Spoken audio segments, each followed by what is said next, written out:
Boom. Yo. God. The thing goes pop, pop, pop, pop, pop. Skinny kid pop, pop. And the boom, boom, boom, boom. Skia. Boom, boom, boom, boom, boom, boom. Boom, boom. Yo. God. The thing goes Welcome to Fantasy and Chill Week 5. I'm your quarterback again, Brian Keller. We are joined by Austin Turpin once again, who had a little week off hiatus. Yo. Joining us for the third week in a row. Actually, he's kind of a permanent member now. We got Ethan Hargrave. How were the Cats last weekend or last week, Turpin? I wasn't with too many cats, but I was taking care of one, if you know what I mean. Yeah. Yeah, right. Whatever. And then behind the glass again, we got producer Matt. What up, Matt? What up? That was awful.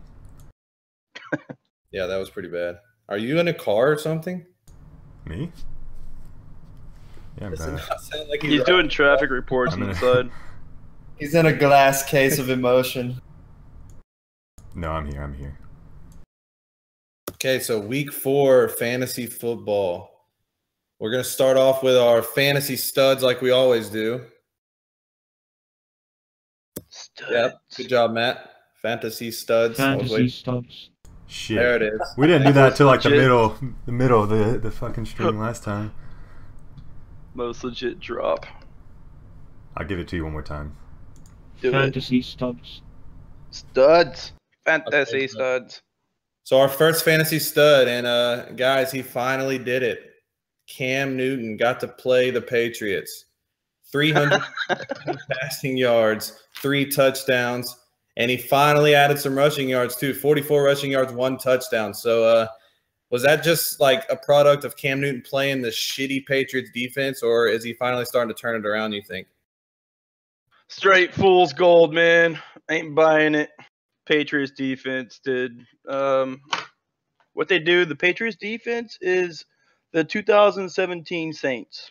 Or actually, the Patriots in general are just the 2017 Saints. They really are. Have a great high-powered offense, no defense at all. I mean, it was ridiculous. If you go back and look at the game film, there were so many uncontested passes that Cam was making. I mean, I guess you got to give him credit for making the passes, but man, Patriots defense, what the fuck? Yeah, I guess you could say it was a little scammy, little scammy Newton. But Womp. I don't have a sound drop for people laughing at you, sorry. I'll do it for you. I'm with you there. I'm not sold on Cam Newton still. I think it was more a product of that Patriots defense. I mean, their front seven is god awful, and you know they paid all that money to that secondary in the offseason, and they're not living up to the hype whatsoever. So I'm still not confident in Cam Newton whatsoever. He's got to do it at least one more week before, you know, if you didn't drop him, you're putting him back in your lineup. Yeah. So who's going to start streaming quarterbacks against that Patriots defense? Does that seem like a good strategy going forward? Hell yeah. I'm streaming any. I mean, let's see. They got the Bucks. Basically any offensive player, really. They got the Bucks on Thursday night. I'm throwing in Dougie Doug. Just kind of throwing that out there real quick. If I had, I'm actually trying to grab Jameis Winston for whatever reason. He's on our waiver wire. Don't ask me why. But I think it's going to be. He's going to have at least a 20 bomb. Easy. Yeah.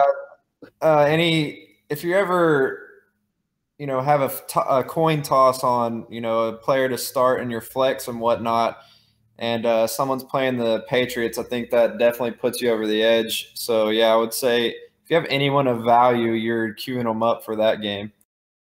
For sure. Okay, our next quarterback on the fantasy studs list is our boy, Deshaun Watson. Man, he looked incredible on Sunday. 283 yards, 4 touchdowns, and then 24 rushing yards, and added another one on the ground. And, I mean, man, he impressed me. Some of those throws he was making were absolutely ridiculous. Yes. I mean, okay, I was talking about Cam making uncontested passes. Deshaun Watson was making passes that only the receiver could catch. And I think it was the second Fuller touchdown. If you go back and look at it, it was on his outside shoulder where only he could get it in the end zone. It was perfectly placed. I was like, okay. I mean, if you needed any more evidence the guy could throw, I mean, that was an NFL throw right there, brother. The guy can play. I mean, I'm not going to lie to you, though. I was totally stunned by the outcome of that game. I was a little disappointed that Mariota came up lame with a hammy because it looked like he was going to put up about 20-something points. But man, Deshaun Watson, it was the Deshaun Watson coming out party, bro. Yeah, I think Houston definitely has a quarterback, and there's no doubt he was making great throws any way you look at it, really. And I think what's important for us fantasy-wise is the fact that he is giving you production with his legs, like not just one or two rushes, but he's running the ball quite a bit, even when it's not designed, And if you're going to play him, if you're going to pick him up and stream him, he's going to have a few starts this year where he reverts back to rookie mode, and you're going to be a little disappointed. But for the most part, he's definitely a streamable quarterback this year, maybe a number 2 behind your top guy. I think he could be more than a streamable quarterback, to be honest with you. I mean, we'll see what happens with Kansas City, but I'm telling you right now, let's just say he puts up 18 points, I think that he's a set it and forget it quarterback. I really do. Yeah, I mean, if you're putting up 20 points every week, I mean, you can't really – anybody that's doing that from the quarterback position, you can't complain. Like, yeah, you would like a 30-burger every once in a while, but 20 points a week, I mean, that's a recipe for winning. Now, Kansas City is going to be a good test, and I'm not against, him being your main quarterback, but to me, I'm going to go at this point, if he puts up 30 points against Kansas City, yeah, let's go. But as of right now, I think he is still matchup dependent. The good thing for him is the division is god-awful, so you're going to have a lot of good matchups. So with Deshaun Watson, he's played 3.5 games now, and he's already up to the number 5 point-ranked quarterback already. So, yeah. I mean, I think he's a viable top 10 quarterback going forward just the rest of the way with just everything he can do. The Texans are going to let him they've opened up the playbook. Bill O'Brien was actually calling some fucking plays that were worth a shit. And just going to be, and adding in the rushing totals, he'll definitely be a top 10 quarterback the rest of the way, I think. Yeah, I think that's a pretty safe bet right there. I mean, if he's going to have a rookie game somewhere in there, but by all means, if he plays anywhere close to that Super Saiyan level he was playing at, sound like you got a Super Saiyan in the background. Yeah. Yeah, man. What's that kid doing back there? He's practicing the Kamehamehas, dude. Real excited about Deshaun Watson. Yeah. I mean, it's a little absurd. If you look at the Texans subreddit, they think this guy's walking on water right now. I mean, they were doing that at the beginning of the season, but still, I'm so close to just drinking the Kool-Aid with them, man. Really. I am too, but like I said, pick him up and start him in those the Titans and the Jags. But don't be all mad when he gives you that 1 or 2 rookie performance that he's going to have this year, because it's going to happen. Yeah. I mean. Okay, next on the list we got a couple running backs, and they're actually my 2 starting running backs, my first and second round pick, and that is Le'Veon Bell and Todd Gurley. Now, Le'Veon Bell finally unleashed it. 35 carries, 144 yards and 2 touchdowns, and then he caught 4 passes for 42 yards. And, I mean, that's the performance we've been waiting on now for 4 weeks. I mean, yeah, that's a lot of carries, man. But, I mean, he carried the load, dude. What else can you say? Le'Veon Bell looks like, especially against the defense they were playing against, Baltimore, they're not slouches. Okay, so they said, here you go, carry us to victory, basically. Gave up 50 to the Jaguars. That defense. Okay, that was jet lag, bro. I'm telling you, that was jet lag. Yeah, you can keep it pretty short and sweet with Le'Veon Bell, especially. Anybody that's getting 30 carries, queue them up every single week. I don't care the matchup. I don't care if they're playing on fucking Mars. I mean, obviously you were playing Le'Veon Bell either way. And here's the deal: if you're a Todd Gurley owner, I think the Rams are leading the league in offense. Sean McVay is just killing it down there, and not only is Gurley also getting that type of usage, but you have to be loving it because at the beginning of the year, drafting Gurley, you were kind of you knew you were going to get a solid player, but you were kind of hoping he could help you win your league. And in that offense, he's going to put up points. So you're loving that extra production. Yeah, I was definitely sweating it drafting him where I did, and I think I got him at pick number 19. And I mean, I was worried just from Britt last year had him, and I think he put up probably like 40 total points all year.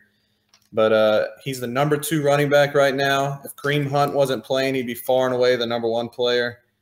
And, I mean, he's definitely the focal point of that offense, and I think he'll keep going all year. Now, he does have a tough stretch coming up, so we see how he does in these next few games. But just the way they give him the ball, I think he'll be good to go. Yeah, he's got Seattle, Jacksonville coming up, who Jacksonville's pretty good despite their the points they've been giving up. Here's the deal. Todd Gurley owners, yeah, he's got a tough schedule coming up, but look at how many running backs get that type of usage not to mention he's catching passes as well, but it doesn't really matter because there's about 4 or 5 running backs getting 20 touches a game. I mean, I drafted Jay Ajayi, one of the few running backs who's a workhorse left in the league, and they're giving him 14 touches a game. So, I mean, fire up any running back giving you 20 touches a week, no matter what the matchup it is. I'm not really super scared at all. I mean, he had 7 catches for 94 yards and a touchdown. Did you see that play? Did you see how they used him in that play? I mean, that was awesome. Yeah. The guy's involved in other things than just running the ball up the middle for 2 yards, 3 yards. He's got versatility. He has, there's a depth to his game, and I don't think, especially against, even against Seattle. Seattle's not Seattle. This isn't 2012, bro. Versatility and zero competition. Yeah, really. Backfield. He's the catalyst for that offense, and it's looking good. Clicking. Okay, now picking out 2 stud wide receivers is a little bit tougher because, I mean, wide receivers were down this week big time and just down as a whole on the entire season. And we'll get to that here in a minute. But my 2 wide receiver studs, the first guy is Tyrell Williams, who had 5 catches for 115 yards with a touchdown. And my second guy, just because he had 10 catches, that's 10 catches, 107 yards, and a touchdown for DeAndre Hopkins. But, I mean, you could have gone with someone like Jordy Nelson or Devin Funchess, but they were all – I mean, no one really ran away with the wide receiver position this week. Yeah, I think you could probably throw Jordy in there too. He had a pretty solid game. I think 75 yards and 2 TDs, which was nice. I mean, there just wasn't really an incredible breakout, performance. There was nobody close to 200 yards, 3 touchdowns, anything like that. But yeah. So I looked up today, and if you exclude quarterbacks, of the top 13 scorers, so this is running backs and receivers, only 1 is a wide receiver, and that's Stephon Diggs, I think at number 10 or 12. Huh. I mean, running backs are just far and away running away with this fantasy season so far. Yeah, I think the running backs are the top 2 right now. Yeah, they're the top 2 with Kareem Hunt and Gurley, and then you got Brady right there. I mean, it's a major league down year. I have a little fun stat for you if I can pull it up. It's let's see. At this point in 2014, there have been 38. Okay, in 2015 and 16, there have been 38 and 43 and 40. Wait, I'm reading this totally wrong. Anyways, there have been like 40. Last year there was 44 100+ yard games. This year there's only been 25. In 2015 there was 43. In 2014 there was 38. I totally read that completely You've wrong. just royally confused every listener. Yes, absolutely. Good job, Ethan. Basically, it's down by almost. It's about a third less than as far as 100-yard receiving games go. You're getting a third less of that this year. Basically, receiver bad, running back good. Yes, thank you. That's what I meant to say.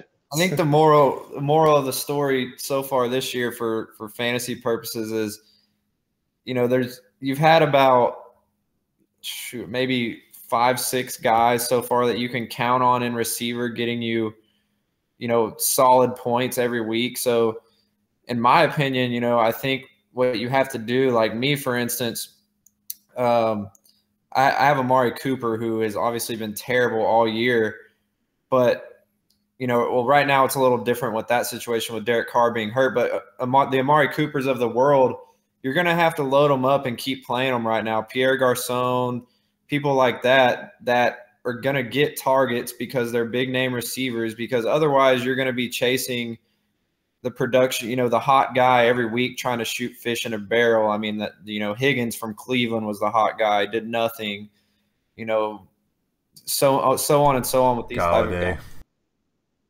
Yeah, Galladay the first week. I mean, you're going to have to tee up your guys that you drafted to play and stick with them until further notice, because otherwise you're going to be shooting fish in a barrel. I mean, for every Amari Cooper out there, there's also a Chris Hogan. So fish in a barrel? Yeah, I think you got that wrong there. Gonna be fucking shooting fish in a barrel on hump day, brother. You stupid. Okay, so let's go to I didn't call it fantasy duds this week, but I wanted to focus more on concerns that we have moving forward the rest of the season with some big name players that have just gotten off to really slow starts this year. And so my quarterback is Matt Ryan, who is probably in your league the 4th or 5th QB taken, and he has yet to reach 20 points in any game this year so far. I'll start this one off. It's pretty easy with Matt Ryan right now. You're going to want another streaming quarterback. You're going to want to carry 2 quarterbacks on your team right now with him. But here's the deal. Matt Ryan is in one of the best offenses in the league. When Julio Jones comes back, he gets all of his weapons, they're going to be fine. So here's what you do. Matt Ryan is a great quarterback in that dome at home. So anytime he's playing at home, cue him up until he gets going, and you can start playing him every matchup. Otherwise, you're not playing him on the road right now. But if he's playing at home in that dome, keep rolling him out there. I mean, this is a different offense, I think. I think that might be part of the problem. I mean, you get the same pieces there, but I think this year they're more focused on the run game, and that's kind of the issue, I think, is that Devontae and Tevin Coleman are just running all over the place. And, I mean, aside from Julio Jones, his top targets are Mohamed Sanu and, Austin Hooper? But it's always – I mean, it's been that way with him for the past few years. And, I mean, I guess here's my point is where are you going to find that guy that can throw those bombs, with a receiver like Julio Jones that can give you that potential to absolutely win your league? You're not finding him on the waiver wire. So, you got to buy your time with him right now. Yeah, I mean, they got a bye week this week, so we'll see what happens coming out of the break, how they respond. I think it's I'm not quite ready to press the panic button with him yet, but it's not trending in the right direction for sure. Keep in mind he just played Buffalo and Detroit, who are pretty tough against the quarterback. Yeah. Good point. Yeah, that's 2 pretty good defenses he's gone against these last 2 games. Matt, who does he play after the bye week? Can you cue that up? Miami. Oh, Ooh. throwing him out there. Load him up. He's got Miami, New England, and the Jets. But is Julio going to be ready? That's the question. And we'll get to Julio here in a minute. I have him a little bit further down the list. But let's talk about some running backs. And these I would be a lot more concerned with than you would with Matt Ryan. And that's Marshawn Lynch, who, I mean, the past couple of weeks, his workload has decreased big time. Ever since he danced on the sideline, he hadn't done shit. And then the other guy is Jay Ajayi, who that Dolphins offense is horrendous. And, I mean, it's not really his fault that he's not getting the touches because they keep falling behind so quick. But when Jay Cutler is the guy you're dependent on to open up the offense for you, I mean, you have to be concerned if you're a fantasy owner of either one of those running backs. Yeah. Miami looks disgusting right now on offense. And it looks like their defense knows it. And they're playing like one half of a football game. That's what it looks like to me. So the game script, the game flow is not positive for Ajayi at all. So I think that's the main deal. Maybe they'll turn it around, but right now you might have better options. Okay, so Turpin, how are you feeling as a Jay Ajayi owner and the guy you were depending on to carry your team this year? Yeah, here's the deal. Here's the deal with Ajayi. That the Dolphins team is god awful, and kind of like Ethan was saying, when the game script goes to having to open it up a little bit more, not only do you have Jay Cutler, who is not exactly Mr. Get you back in the game, but Jay Ajayi is not that passing down back that is going to break a little reception for 80 yards. So yeah, you have to be worried about the fact that he's not getting the 20 touches you drafted him to get in order to get the kind of production you need. But, and here's the big but with him, the backups on that team are terrible. Damian Williams and Kenyon Drake are just not going to get it done for an NFL team.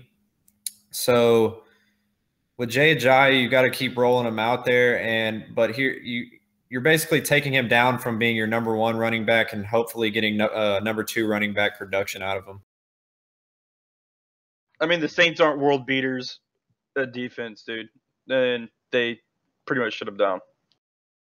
Yeah, they need Tannehill back bad. I don't think anybody would have really suspected that. They thought he was replaceable, but the difference between Ryan Tannehill and Jay Cutler right now is just huge. Shit. The Saints defense is bad, but the same thing we said with the Ravens defense going to England, that's those games are really weird. And I guess my bigger question for you, Ethan, is, I mean, if you have Jay Ajayi, you're rolling him out there every week. I mean, what else can you do? What else would you do, Shop him. Who are you going to have on your bench that has, a better chance to get the kind of production he can give you? I'm just saying shop him right now. I mean, if you got a high waiver pick, I just hate trying to trade guys that just came off terrible games. I mean, and you're never going to get the value that you should be getting for them. But how many terrible games in a row is it? 2. Yeah, this week people are forgetting he went off for I don't know, well over 100 yards. 122 yards. Yeah, I mean, they look good out of the gate. Maybe I'm being a little, what's the word here? A little hasty with that. But, I mean, I wouldn't, oppose just kind of shopping him. You know what I mean? I don't know what other options you have or whatnot, but, there's some people out there who managed to get Ajayi and Kareem Hunt, so I'm just saying. Well, I mean, here's the deal. You're not it's not looking like you're going to get those 200-yard games that everyone saw last year, and that's the reason he shot up the draft boards. But just like I said before, the backups in Miami are god-awful, and, Adam Gase, if he ever gets his head out of his ass, might realize that the best player on that team is Jay Ajayi, and eventually, if they don't want to get run out of every damn game, they're going to have to give him 25 touches a game. So just hold in there with him. All right, so let's move on to a couple receivers that we should be probably concerned about moving forward. And the first guy we've already mentioned earlier is Amari Cooper, and I wrote 3 words: what the fuck? Yeah. What is going on with Amari Cooper? Is that 2 weeks in a row with 1 catch and under 10 yards? I believe so. That is correct. He had 2 catches this week. And just like Turpin's suffering through Jay Ajayi, his number 2 receiver is Amari Cooper. Now, this is the guy that you do sort of like Ethan was just saying with Jay Ajayi. I mean, you can't shop him right now. You're going to get nothing. And in my case, I drafted him in the 3rd round, so you definitely aren't going to get any sort of value close to that. But Amari Cooper on the field is having issues with drops, which is just outrageous for a guy of his talent. I mean, not just him, but I mean, the Raiders can't move the damn ball. I don't know what has happened to them. I mean, granted, they did go play the Broncos, but before that, they couldn't move it against Washington, and now E.J. Manuel's in there. Even if Derek Carr was playing this week, Amari Cooper has now become a guy that you are officially, going through your bench every week and deciding whether to start him or someone else. So, who would have thought that at the beginning of the year? But that's where we're at. I mean, I've been on record as saying I love Amari Cooper. I love his skill set. But this is kind of like poker, right? You can't fall in love with your cards or you'll get burned. So exactly. See, that's the problem. Is the football player Amari Cooper is out. He has everything you want: size, speed, everything, and you just fall in love with it so quickly. But we're at the point now where you're literally, if you got to Adam Thielen or someone like that, you got to consider playing him every week over Amari Cooper. Yeah, I think that'd be wise at this point, especially with Derek Carr not being there for 2 to 6 weeks. Not looking good. Okay, my other wide receiver we might be concerned about moving forward is Julio Jones. Now he's gone 4 weeks, 0 touchdowns, and he just exited this week with the hip issue, which I know has been a problem for him in the past. So I don't know if any of y'all own Julio Jones, but what's your concern level with him moving forward? I do not own Julio Jones, and he was on my do not draft list just because, and people that drafted him had to know what they were going to get from him. I mean, aside from the no touchdowns so far, you knew he was going to get hurt at some point and miss a game. It's standard procedure with him. He's going to get hurt and miss 2 or 3 games. Yeah, it seems like there's always a few games every year where he's that game time decision, and he does end up missing a couple. So, but I mean, when he's healthy, he's as good as it gets. Yeah, absolutely. He is the Gronk of wide receivers, basically. So, if you drafted him, you had to know what you were getting into. I mean, if he fell to you and you're like, okay, let's go ahead and take him, whatever, but you still had to know what you were getting into. Yeah, I mean, when Julio's on the field, he is a beast, and the touchdowns are going to come. If you have him, you're playing him every week. Now, here's an interesting question. I think that you could consider maybe offering Julio up for someone with a little less field talent to kind of, catch someone's eye, like a AJ Green or a Jordy Nelson, someone like that, who he's actually a better real life football player than. But their fantasy value is about the same, and maybe you could pull that type of deal off with Julio Jones. I got Jordy. I'm not giving up Jordy for Julio Jones at all. No way. I'm not saying you per se, but I'm saying if anyone out there has a Julio Jones and they can go get a number one, like one of those two, I mean, it wouldn't be the worst thing in the world. Now, having said that, Julio Jones is going to go out and put up a 30-point game at some point this year. It's just what do you want to live with, like y'all were saying, he can go down at any moment. True. Before we move on to our Week 5 outlook, Matt, do we have anybody with some viewer questions this week? Anybody popping in yet? Negative. Okay, awesome. Where's Sec Jar at, man? He was lighting us up last week. Yeah, I told him to come by, but he must be running late. Damn. Guy had every single guy in the NFL on his fantasy team. Yeah, I think he had Julio too. And Jordy. Maybe he had more than one team. Possibly. Okay, Got first 5. I'm going to talk about for week 5 is we talked about it earlier. Are we streaming players that play against the Patriots? And the team that's playing the Patriots this week is the Tampa Bay Bucks.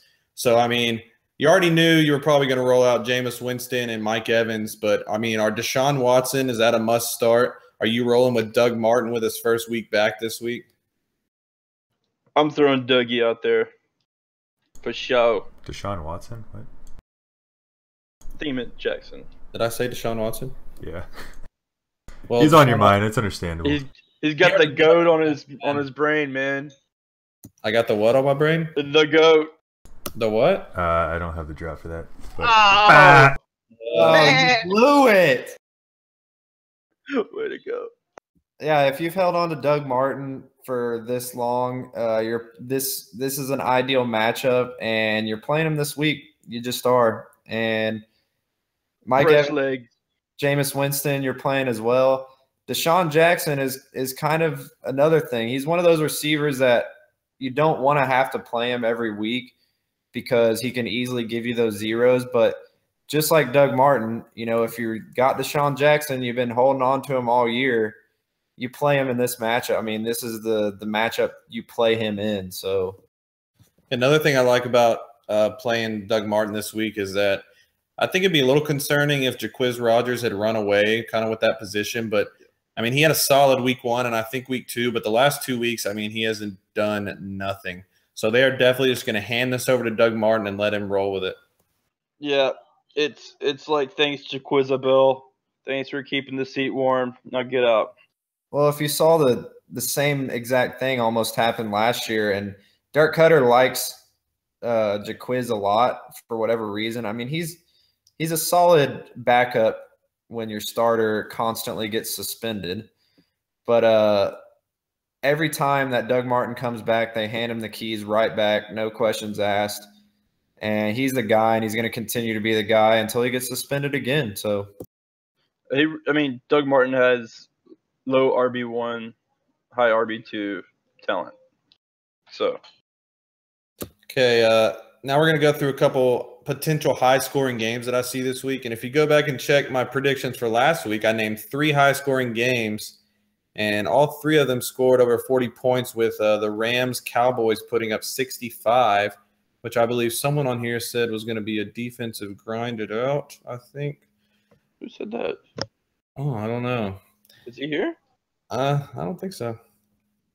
But anyways, my 2 high-scoring games for this week are Packers at the Cowboys. I mean, anytime those 2 teams hook up, it's always an entertaining game, and I see both teams scoring over 30 there. They said the over-under is at 52 for that, which is one of the highest ones. I think it is the highest one I was checking earlier. Tampa Bay and New England's at 56.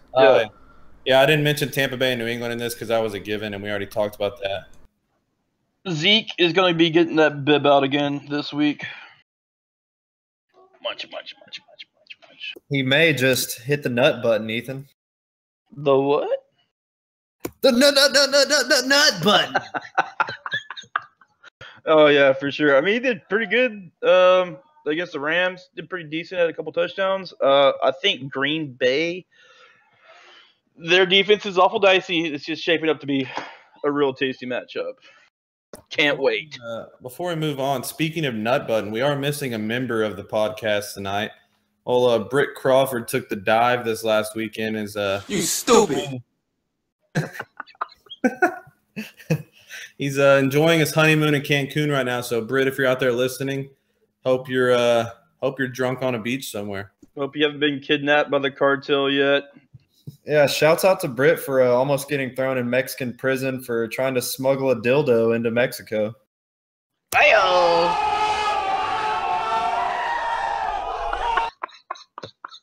Jesus. The reception was beautiful, though. It was beautiful. It was good times, good times. Like we do every week, I'm going to throw out a few toss-ups for us, and I'm going to go first. Oh, we didn't talk about my other high-scoring game, which I think, and now stay with me on this one, but 49ers at the Colts.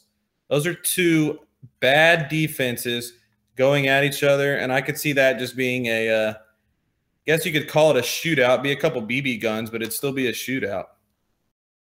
That could be. This is either gonna be really dirty, or it's gonna be really awesome. It could go one of two ways. It could just go like total inept offenses, or it could just be like Rams versus 49ers Part 2 or something. Maybe like a miniature version. I think there's two surefire players in this game, and one of them is not going to be who you expect. I think one of them is Carlos Hyde, because either way the game goes, obviously if it's high scoring, he's going to have a lot of chances to score. If it's grinded out, he's the man to do that for the Niners. Whereas on the other side for the Colts, they don't really have a running back that is good. Frank Gore's about 100 years old. And the other guy in this game that you need to start is not T.Y. Hilton, but Brian Hoyer. Tee up a little Brian Hoyer this week. They're at home, correct? I believe they're at home. And that Colts D is god-awful. I mean, really, that whole team's god-awful. At Indy. Yeah, that game's at Indianapolis. Either way, if you need a streaming quarterback this week, Brian Hoyer is not the worst option in the world. Yeah. Matt, before we do one of these toss-ups, can you get us our teams with buys this week so we know what quarterbacks are going to be out? Sure. You want that now? I'll give it to you now. It doesn't matter. Buys this week are Atlanta, so Matt Ryan will be gone. Denver, Trevor Siemian. Starting Siemian. Hopefully That should be it. There's just 2 teams. No, then we got New Orleans and Washington. So Breeze. So that's definitely 2 fantasy starters right there, and Matt Ryan and Drew Brees, and possibly 3 with Kirk Cousins, because I know some people drafted him with the intention of starting him, and he's looked better the last couple of weeks. So we're going to move on to some toss-up with QBs. And if you do have one of those quarterbacks that's going to be out on a bye this week, 2 interesting names that will be available for sure in your league that are in one of those high-scoring games. Would you rather go with Jacoby Brissett at home versus the Niners, or, like Austin just said, Brian Hoyer on the road at the Colts? I think I like Brissett. He seems to have. I like his skill set. He's actually not bad at throwing. It's gonna be at home. I think the game flow is gonna be in his advantage. To where it's not all on him. I think it's gonna be. I think Brissett's gonna be just fine. Wrong. Okay, so I think Austin already made his point why he likes Brian Hoyer better. I think I got to go with the brisket here, just because I think he's going to be throwing it more. He will add the rushing yards, and I think Brian Hoyer is going to lean more on Carlos Hyde than Brissett will on his running back. Let's not forget Carlos Hyde is actually a little dinged up right now, so maybe he's shooting some Breda in there.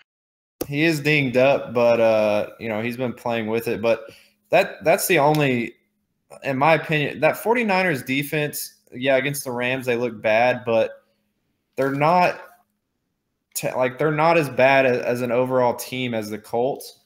And while Brissett could obviously beat Hoyer out this week in fantasy points, to me the best option for him doing that is getting some running or rushing yards, and you just can't count on that. So I'm going with Hoyer against that bad Colts defense. You saw what he can do against the Rams. He could also go out there and put up a fucking 0 because he's Brian Hoyer, but if I had to pick one of the 2, I'm going with him.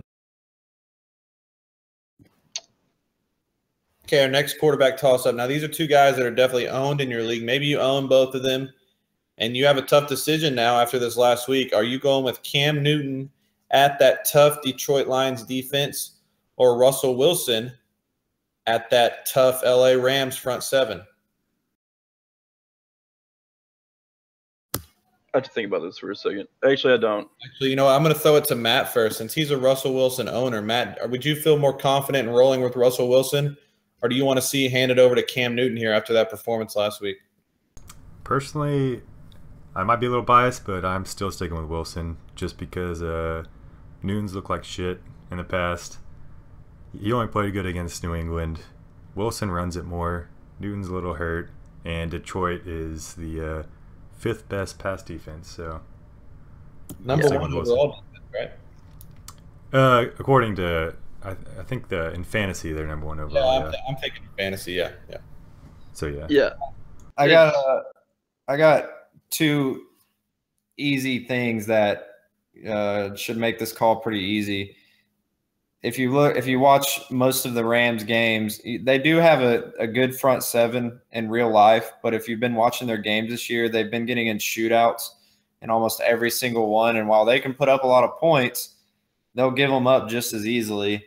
And while I think Cam Newton will be able to move the ball a little bit around Detroit, they have been the kings of turnovers this year. And if you watch Cam Newton before this last game, he was very prone to that. So I'd be feeling a lot better about Russell Wilson this week. I mean, it's a no-brainer for me.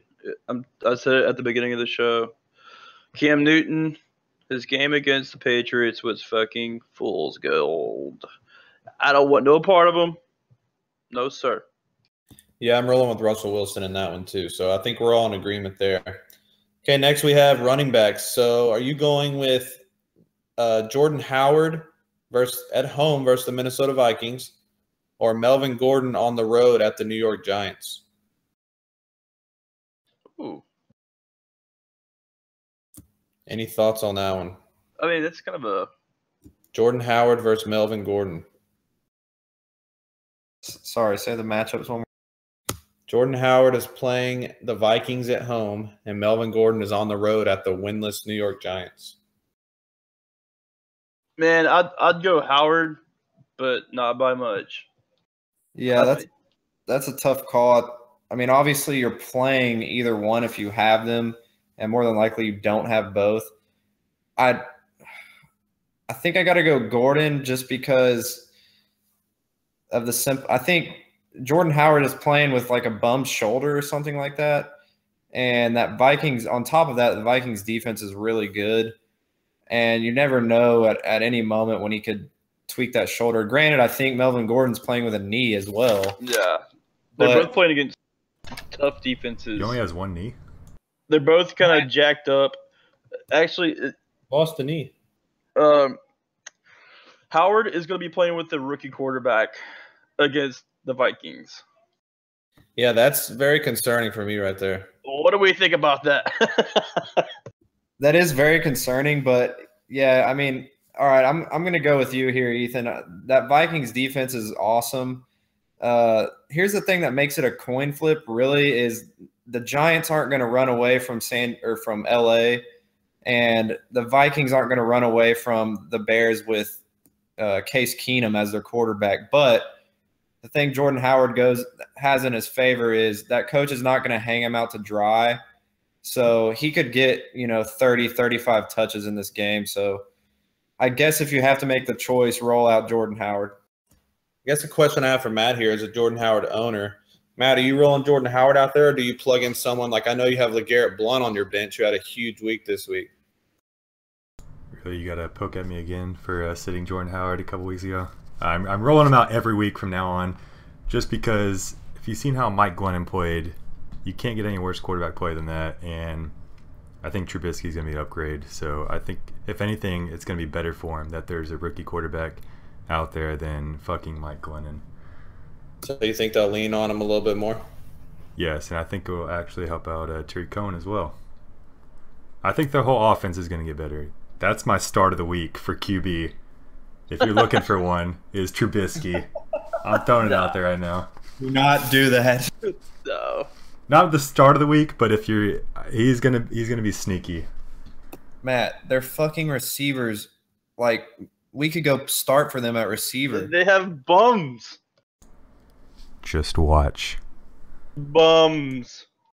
Man, I got to tell you this. I was so frustrated watching the game with Chicago last week. I was so pissed off because they was lining up these fucking bums at wide receiver, and Cohen was just hanging out on the sideline next to coach. Like, what the fuck? I mean, you're not getting much done with fucking dumbass Mike Glennon back there. And on top of that, their receivers are just god awful. So, I mean, Fire up Jordan Howard because, dear Lord, they need him to run the ball. Otherwise, they're not scoring any fucking points. Is that the worst receiving core in football right now? Oh, I think by far, and maybe pushing like worst of the last 10 or 15 years. Jesus. Even the fucking Jets traded for old boy Hawks. Their So main curse. Yeah. Okay, my next running back toss-up, the struggling Marshawn Lynch at home versus the Baltimore Ravens, or the fresh Dougie Fresh playing against that Patriots defense. Dougie Fresh. yeah, give me the muscle hamster. Marshawn Lynch. Marshawn Lynch is – you got to be worried about him right now. Granted, they're playing EJ Manuel, so it's kind of the same thing as the Mitch Trubisky thing. I would bet that they're going to want to hammer that ball and just hope and not force him to throw it as much as they can. But I think he had like maybe 9 touches last week, and honestly, it doesn't really matter if he gets goal line work if he's only going to get 9 touches. That's god awful. So I'd be worried about him in general. I'm not super worried about him moving forward, but this week for sure, Dougie Doug, baby, let's go. Okay, so let's move on to our wide receiver toss-ups. And our first toss-up, you go with Larry Fitzgerald, who had the big overtime touchdown last week against Philadelphia at home. Or I'm sorry, they are at Philadelphia. Or Keenan Allen at the New York Giants. So Larry Fitzgerald or Keenan Allen?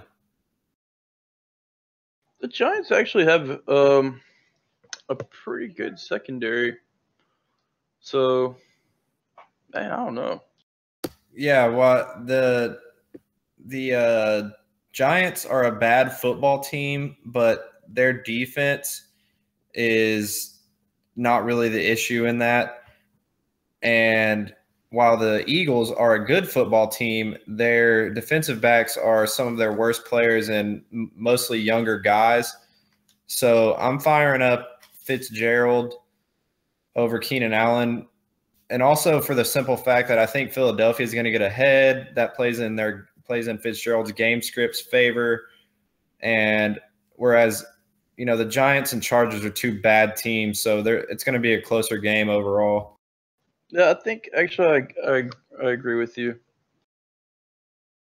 100%. Matt, what are your thoughts on that toss-up, Larry Fitzgerald or Keenan Allen? I'm going Keenan Allen just because I trust him more. I think Rivers just goes to him all. You have all these other guys in Arizona who they've been thrown to: John Brown, Jerron Brown, Jacquizz Brown, Jamison Brown, all these Jay Brown guys that you can throw James to. Brown. They stuck Jim Brown back in the backfield. Yeah, Jim Brown too. Yeah, I but don't you think when it comes to the big situations, Carson Palmer does the same thing in the red zone or on a third down and whatnot? I mean, Carson Palmer spreading it around, yeah, but okay, he's second in the league right now in passing yards. He's got 1,282, and he's only beaten by Tom Brady right now, who has 1,399. So it's not like it's a bad offense, and there's not, they're not committing to the pass. I think they've had more empty backfield sets than any other team in the league. So they're using wide receivers. They're using 4 wide, but it's like, that he looks for Fitzgerald. He does. and another thing is that team can't run the fucking ball. I mean, their best running back is Chris Johnson. He's running CJ2K. he's averaging a damn yard a carry. So they got to throw the ball. And Keenan Allen is probably a better player at this point in his career, but Fitzgerald is Carson Palmer's boy, and he's the go-to guy when they need a big play. So, I mean, I'd fire him up over Allen this week. I think this is the closest to a 50-50 as you're going to get with all the toss-ups you've mentioned so far. I don't think you can go wrong with either one. I just thought Allen might have the better game. We shall see. Okay, my last wide receiver toss-up. If you're an Amari Cooper owner, this is someone you might have on the bench that maybe you can plug in, but are you going with Amari Cooper at home versus Baltimore Ravens? Maybe you can finally get it going with EJ Manuel. Yeah, right. Or do you plug in a guy like Sammy Watkins, who has had a big week, but he's playing the Seattle Seahawks defense at home? Damn. You go to the waiver wire and find anybody else.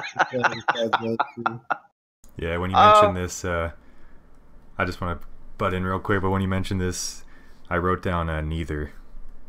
Just because Sammy Watkins is the poor man's Deshaun Jackson. Like, he is the all or nothing guy, but he only gives you the all like one time out of the whole year. So I wouldn't even have him on my team. I mean, I guess if I have to pick out of those two, I'm going Amari Cooper. I mean, 6 yards is better than 0. Have him on your team. Have you seen the wide receivers this year? Matt, what's Sammy Watkins' wide receiver ranking right now? You can take a couple seconds. 1 second, yeah. I'll just go ahead and say this. I would feel way better about Sammy Watkins, actually, against the Seahawks. Their secondary the defense isn't what it used to be. So he can make plays. If he's healthy, I'm going with Watkins. But I think the main point is don't fucking play either of those guys if you can avoid it. Yeah, it's not giving me a ranking for him, but I can tell you some people behind him. Unranked. Randall Cobb's behind him. Devontae Parker's behind him, who a lot of people were high on. Wait, Turpin, isn't that your starting wide receiver, Devontae Parker? No. What? But it proves my point is it's all for one single game. I mean, when is he going to do that again? He's not. I think he had 10 points. Oh, that was his PPR, but He's number 18 wide receiver. I found it. thank you for doing So that. that's, I mean, he's a wide receiver too right now. I did also write down that Amari Cooper is playing Baltimore this week, who is number 1 against number 1 wide receivers in the past. So they're the best against number 1 wide receivers? Correct. Okay. Before we move on, I think Ethan, didn't you have a wide receiver toss up? Oh, yeah. I was thinking Will Fuller or Martavius Bryant. I don't have the matchups in front of me, though. Will Fuller would Fuller's be Kansas City. is it at Kansas City or at home? I think it's at home. It's at home. So at home versus the Chiefs, and then Martavis Bryant Playing the Jaguars. The Jaguars. So Yeah. I would go with Will Fuller in that matchup. And I know we are Houston guys, and I'm probably a little biased in my head, but I was loving the way that Bill O'Brien was using him. And I think he really wants to get him involved in this offense. And he actually completely changed that offense. And he's a guy that Deshaun Watson was actively looking for throughout the entire game. Are the Steelers on the road or at home? At home. They're at home. Okay. Finally. Yeah, I think I'm going to have to go with Ryan here I do agree that I think Bill O'Brien is finally pulling his head out of his ass and learning how to use his own guys. Even when Fuller wasn't making plays, he finally, was just changing the game by taking those deep routes. But the more important thing here is, A, Big Ben doesn't really look right to me. None of those receivers are really having huge days. And B, obviously we don't know, who Deshaun's favorite targets are going to be. I mean, he's played 2 games, but one of them being with Will Fuller. And, man, he targeted him, I think twice in the red zone for 2 touchdowns, threw him a deep bomb once. I mean, he's looking – here's the deal with Deshaun Watson. He is doing what no Houston quarterback has ever done, and he's like, oh, shit, DeAndre Hopkins and Will Fuller are my 2 best fucking players. I better throw it to them. So I'd fire up Will Fuller. Okay, what if I told you that Martavius Bryant is averaging close to 18 points a game at home in the past 7 games? His floor being 8 points. I would say that's pretty impressive. I don't know, man. That's another close one.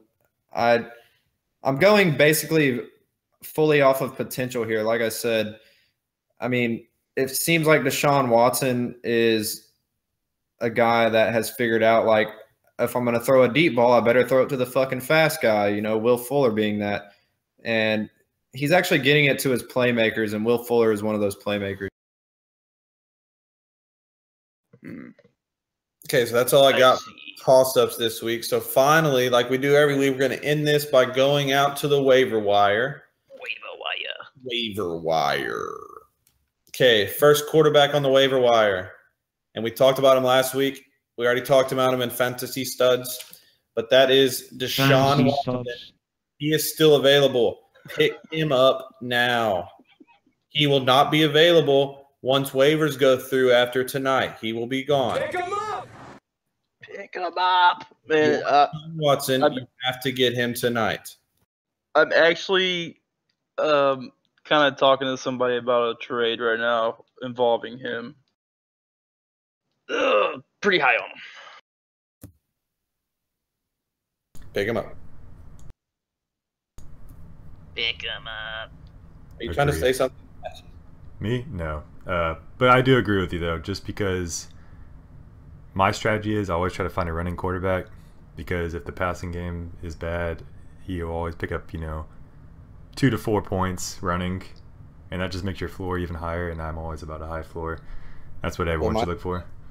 My strategy is I try to find a good quarterback, and he's a good quarterback. So that also works, Yeah, I try to find people that score a lot of fucking points. Yeah, like Kirk Cousins, right? Carson Palmer. Womp womp. Kirk Cousins has been a beast, so SYD. You stupid. You stupid. Okay, the next guy on the quarterback list is we talked about him last week, but Eli Manning. He's probably still available in your league, and that's 2 weeks in a row where he's put up some respectable points, and I think that Giants offense is getting going. Now, they haven't turned that into a win yet, but they're playing the Chargers this week at home, and I mean, he's going to go off for over 20 again. Yeah, definitely a streamer. If anything, I'm actually contemplating that as well. And remember, we're talking about we're missing probably 3 starting quarterbacks this week who are on bye. So a lot of people are going to be looking to pick up somebody to stream this week.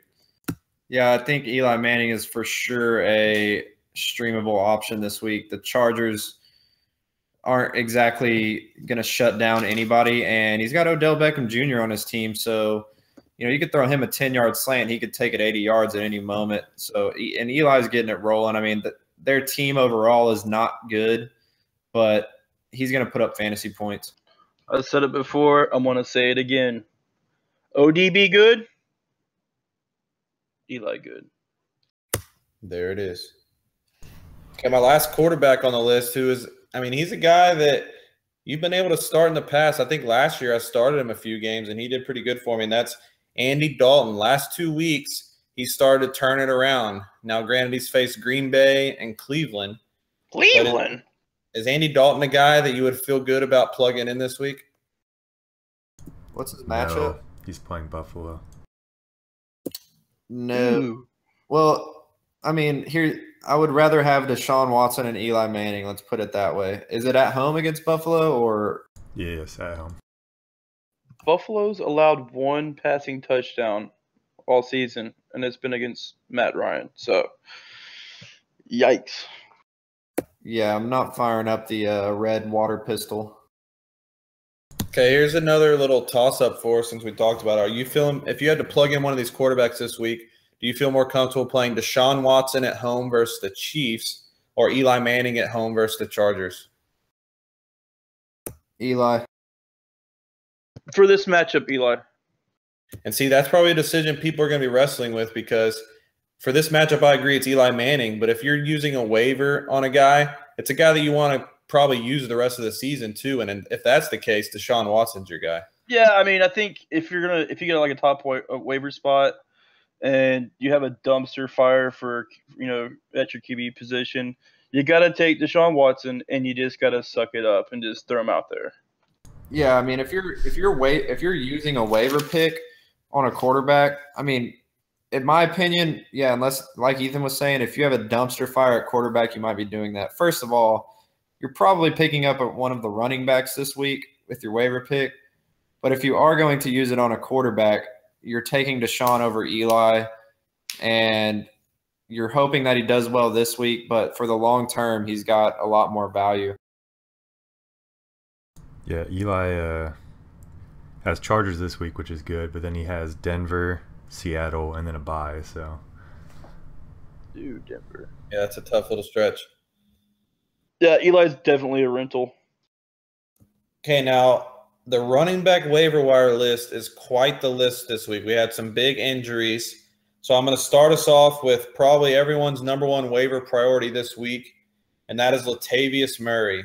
So with Dalvin Cook going down to that torn ACL, Latavius Murray is about their only option because Jerick McKinnon is just awful. So what do we feel about Latavius Murray, not only this week, but moving forward the rest of the season? Last time, I haven't even seen him this season. I haven't even seen him in pads. When Dalvin Cook went down, he got about 20 carries after that. Latavius Murray is – look, he's not a good NFL running back, but he's an NFL running back, whereas Jerick McKinnon is an athletic guy who fills out all the boxes, but he's just bad at football. And every time they give him the chance, he doesn't take advantage of it. He's going to continue to be the third down back, but Latavius Murray is the number one running back that you're going after this week if that tickles your fancy. Okay, next guy on my list with now this is pending if Ty Montgomery is out with the ribs injury, and if Jamal Williams is back up. If Jamal Williams is also out, then they're going to be starting Aaron Jones. He's their only option. So would you feel more comfortable for this week only starting Aaron Jones for the Packers against the Cowboys, or Latavius Murray against – who did we say the Vikings are playing? The Bears. I love Jones, man. I watched him. I was watching that Thursday night game, and the kid can play football. He's good, straight good. In fact, if I was a coach, I'd be like, "Hey, Monty, take an extra couple of weeks. Jamal Williams, whatever your name is, take a break. You're third. You're like I would look to actively trade that guy because this kid is that good. I really believe that. I think this is kind of the same situation we just talked about with the two quarterbacks, and in this case, Latavius Murray is the guy that you're picking up to play for the rest of the season because he's a guy that now has that number one running back role. He's going to get all the touchdown, all the goal line work. But Aaron Jones is the guy that you want to play this week if you can afford to pick up a running back for a 1 week rental because they're not going to give up on Ty Montgomery. I mean, before he got hurt, I think he was playing some crazy percentage of the snaps, like 90-something percent. And the second he comes back, he's going to be back in that role. But this week, they're saying that there's a chance he's going to play. He's not going to be able to play and be effective. So if you can afford a 1 week rental, Aaron Jones is the man for this week. Am I the only person that's just not I just do not like Monty. I don't know why. Well, I can tell you why, but Montgomery? Yeah, I feel like I'm the only person that does not like him at all. Like, Dude, I want no part of him. His fantasy production this year has been amazing, and just like I said, his yards per carry are never going to be great. I mean, he's a converted wide receiver, but in that offense, he's exactly what they need. He catches the ball, which they're going to throw more than they run because obviously they have Aaron Rodgers. And whenever you're going to play 90 – dude, it was something crazy, like 92% of the snaps. I mean, where else are you going to get that? You're not going to find that anywhere else. Dude, I'm saying as a pure runner, I would rather have Jones than Montgomery. Yeah, but that's not what the Packers need at that position. They don't want a pure runner. Okay, another big injury this week was Chris Carson going down, probably for an extended period of time. So there's two running backs I think that have a chance to kind of take this position over, but they're two completely different running backs. So are you going with Eddie Lacy, who kind of got the majority of the carries after he went out, or their new change of pace guy who is J.D. McKissick?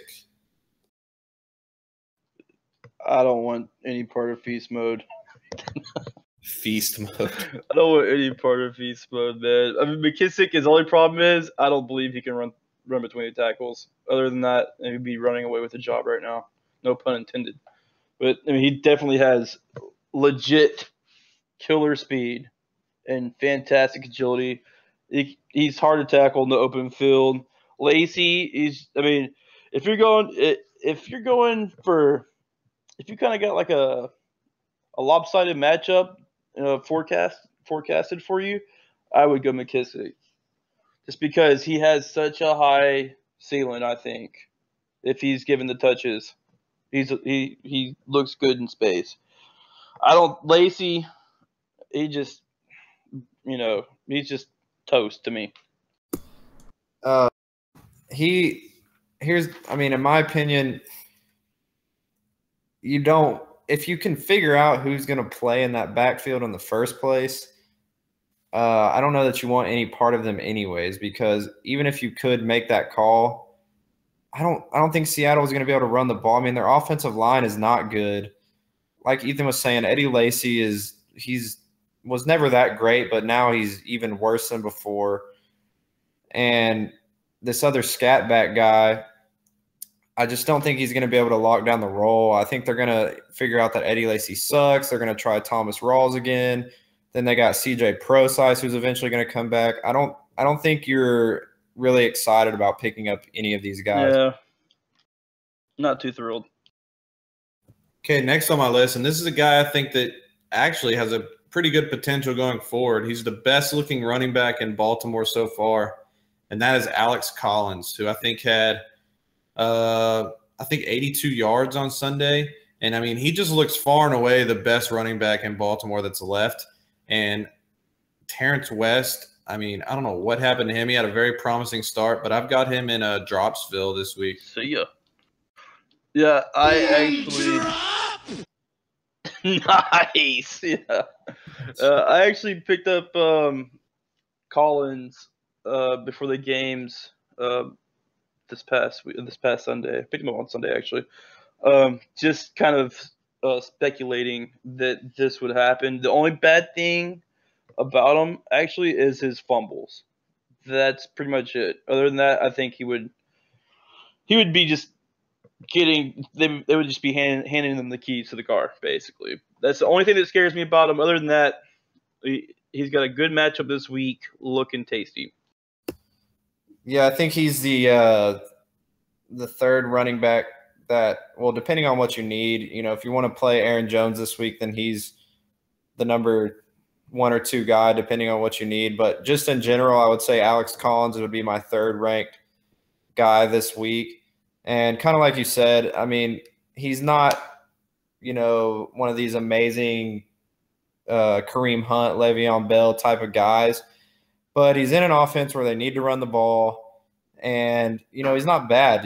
His only issue really is fumbling. If he can hold on to the ball, he could get you 80 yards and a touchdown any week. He's not going to ever, give you a 200-yard game, but he'll take 80 yards and a touchdown anytime.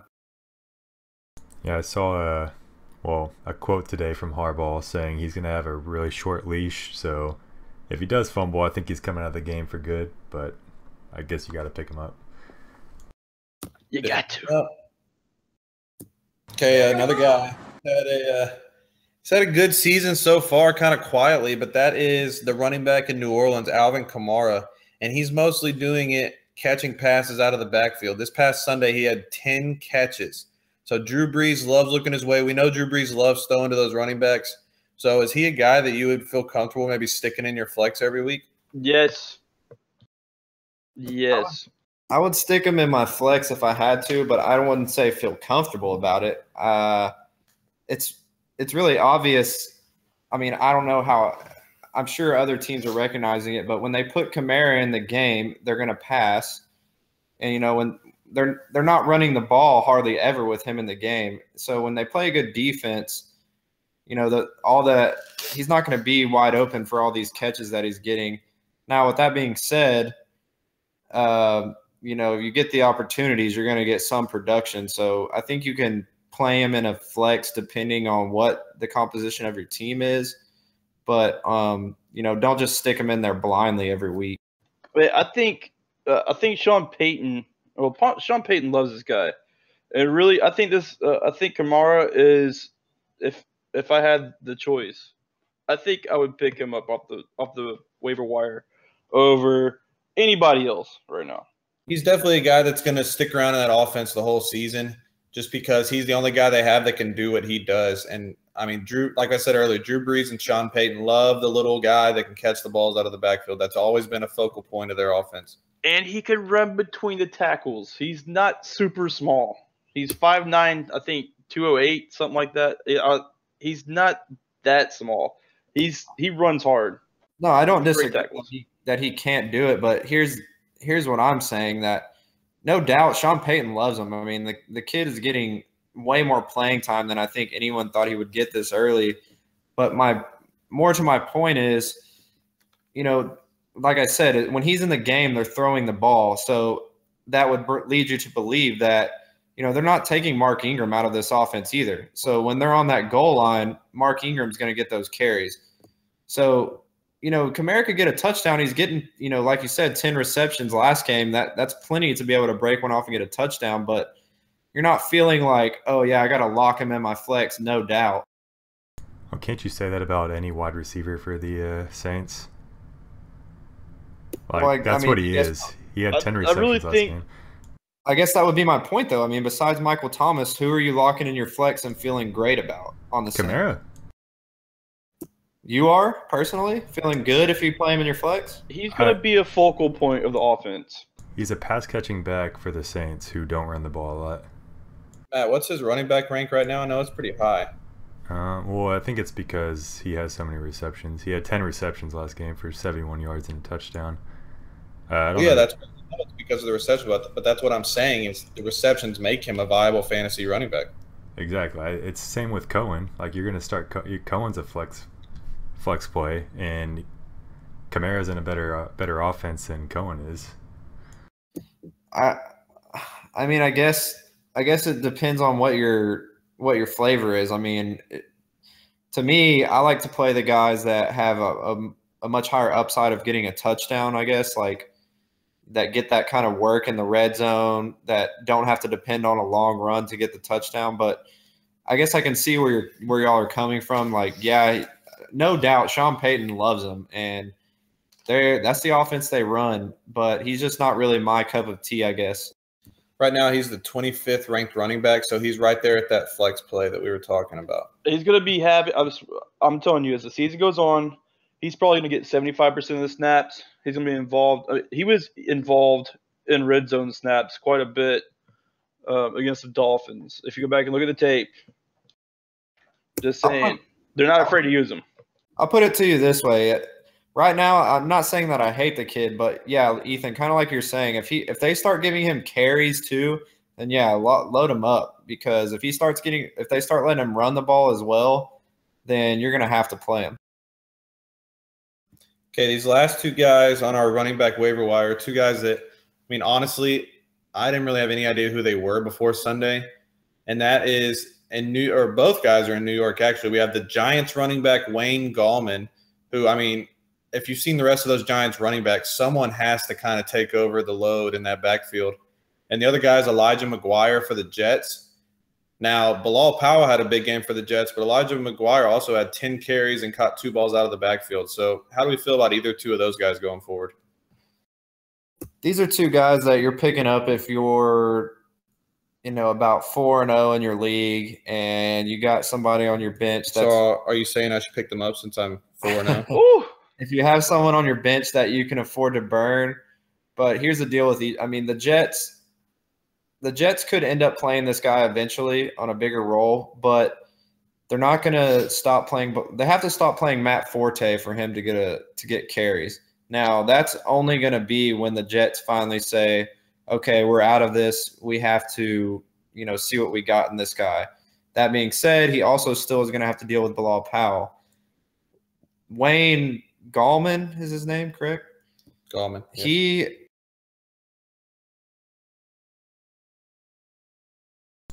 Hello? died. He died apparently. Oh no. I'm just Guess, gonna go ahead uh, and finish that sentence. Wayne Gallman. Guess we lost him.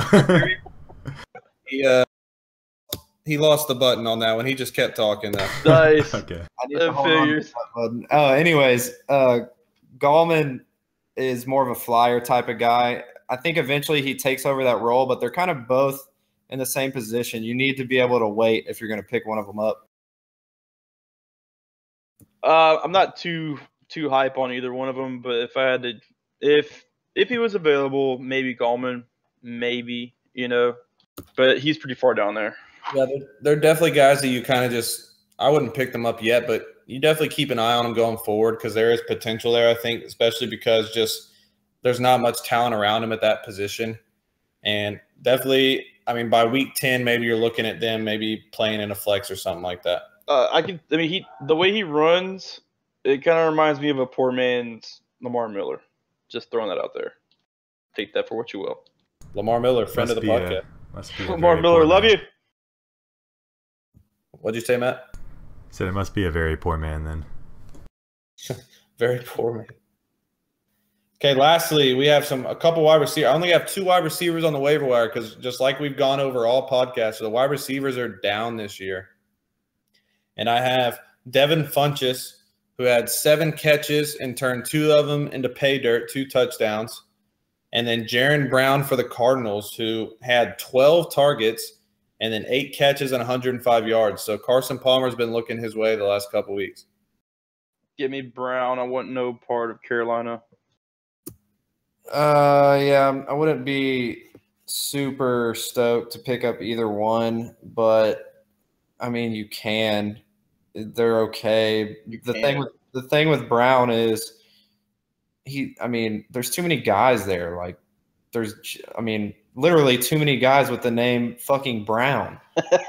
But besides that, you got Fitzgerald on top of that. The only thing I'll say about Funchess is, Kelvin Benjamin doesn't look that good, and they have no options. So someone's got to catch the damn ball there, and he's going to get a lot of targets. Now, he's not going to put up 2 touchdowns every week, so he's worth a pickup, but I wouldn't rush out to get him. Agreed. Thanks for the input. I was just saying they can't run the ball, so they're going to be throwing it. And he's the only wide receiver that can stay healthy, so I'd pick him up. Yeah, sounds legit. Nah, whatever. I don't want Funches. Brown. If you need somebody, get Brown. Okay, finally, the last list of guys here are just guys that you can just feel confident, 100% drop them off your team, wash your hands of them. They are not going to contribute for you this year. And nice. I love that. The first 2 are because of injury. So obviously Dalvin Cook and Chris Carson. R.I.P. If you're one of them, sorry, got to drop them. They're not going to come back this year. See, all of these sacrifices are being made in order to bring back Josh Gordon. Is that what has to happen? Yes. Someone's been browsing the Reddits. What are you talking about? Fantasy Josh football. Gordon? They love Josh Gordon on there. Oh, yeah. But then these next 3 guys, now they're still healthy, but I just wouldn't be keeping them on your team. First guy, we talked about him, Terrence West. I think he's completely blown his chance in Baltimore. And, what did he have, like 4 carries on? No, he had -7 rushing yards. That's what it was. So all of us on this podcast had more rushing yards than Terrence West on Sunday. God bless. Sign me up. Yeah, Terrence West. Harbaugh hates him either way, man. Like, even whenever he was there and the backup with oh boy, I can't remember the other running back they play, but Harbaugh Dixon does not like Terrence West. So yeah, you can feel comfortable letting him go. Okay, next guy, we just talked about Gallman maybe taking a spot, but they also have Shane Vereen and Orleans Darkwa. And that's Paul Perkins, who's been given every opportunity in that offense, and he just hasn't been able to do it. So if you have Paul Perkins, feel confident and cut him this week. Nice. And the last guy, shout out to Britt, who called him a starting running back earlier in the year, but that is Thomas Rawls. Even with the running back issues they had before Chris Carson got hurt, Thomas Rawls was a healthy scratch this week, which means he's healthy, and Pete Carroll just didn't even let him dress out anyways. That's how bad he is. And I think they're going to be focusing – CJ Prosise will be back, and they're going to be focused on Prosise, Eddie Lacy, and that McKissick guy going forward. And I don't think Thomas Rawls is doing anything else in Seattle. It's a shame too, man. This is where I Really disagree, I think. I think you hold him on for one more week if you can, unless there's someone better out there. Just because I did see a quote today, another quote, you know, I'm a quote guy. Pete Carroll said, with Chris being banged up, we're so fortunate to have Thomas ready to jump back out there. So might give some people hope. I just hold on for one more week.